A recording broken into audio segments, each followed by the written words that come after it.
Good morning, Lufkin Central and online worship community.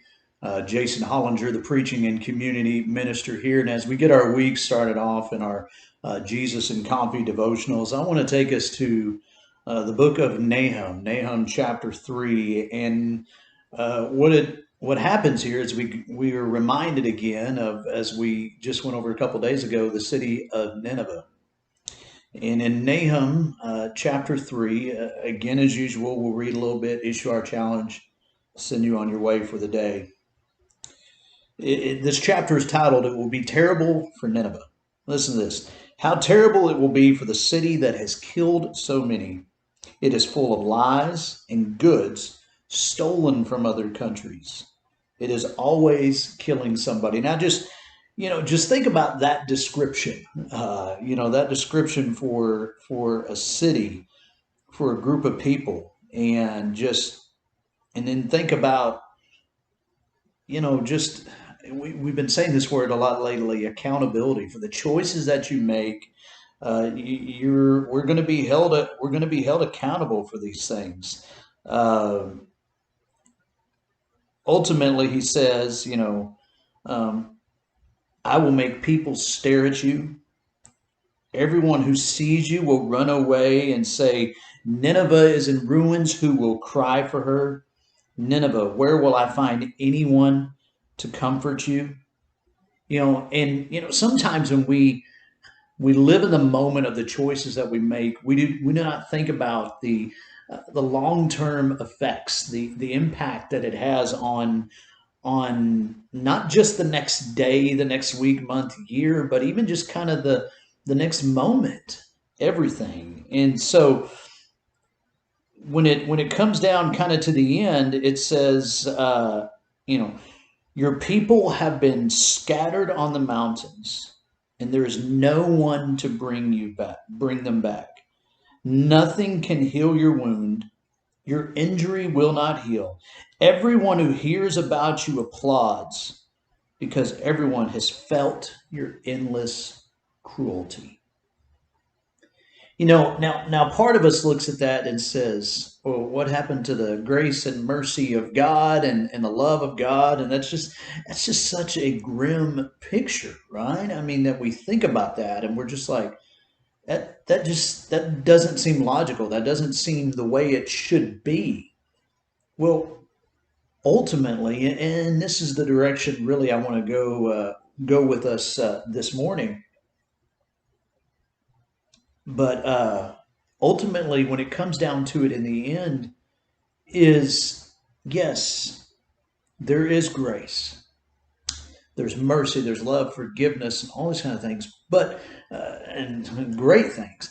But there is also that responsibility upon us to A, seek it out, and to B, live in it.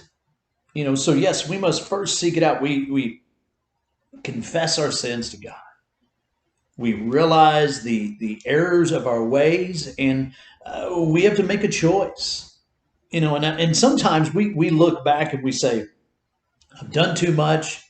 There's just no way that this can be repaired. There's nothing can be done to change this. Well, we can do what we can to either control the narrative or change the narrative. How people see us and how we interact with one another. But ultimately, in the end, what it comes down to is a choice. We can't just say, yes, I would like to have things better. And we can't then look back and say, yeah, but I can't because look at all these things that I've done. We could start right now. You could start right now, today, going forward.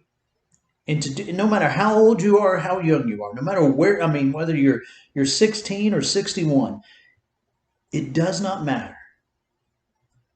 We can choose right now to make a choice to say, you know what?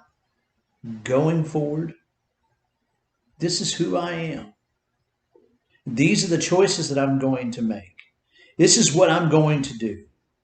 Because we can sit there and say, well, the choices I've made in the past, that's who I am. And yes, there's part of that it's going to be there with you. But most of that comes down to the fact that we allow it to stay there.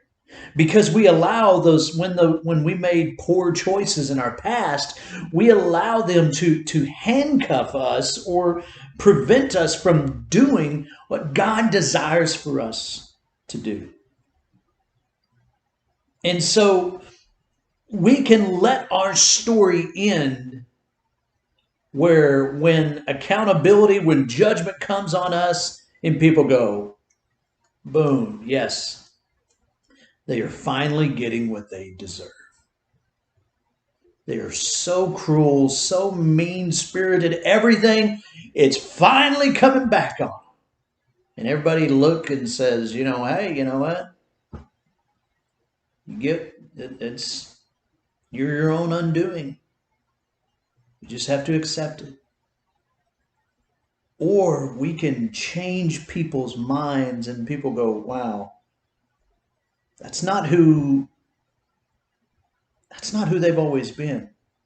Now, don't get me wrong, this is something that can happen very quickly in the way God sees us, but there's some choices we have to make that may take some time, and there's some of opinions that we can change, not choices we make, opinions that we can change, but that will take some time because maybe there's some things that we've done to harm some people. There's some things that some people, they just can't get past. But see, here's the great thing about that. We can help to change the way they see us by the way we live and we allow Jesus to live through us as we interact with them. It's something that can take a lot of time or take no time at all. But it's a challenge. It's a challenge worth accepting. Because ultimately, in the end, it comes down to, I saw this the other day, God does not call us to be those who attend him, but to follow him. In other words, he didn't call us to be Christians who show up to church. He calls us to be Christians who follow him into wherever it may lead. For you, it may lead to repairing those relationships. It may lead you to repairing that image, repairing the way others see you, so that ultimately, in the end, they may see Christ. As long as you have life in you, your story is not yet told. It's not complete. Tell the story. Tell them the story of Jesus. Speak his truth. Can't wait to hear how it goes. Y'all have a great day. God bless.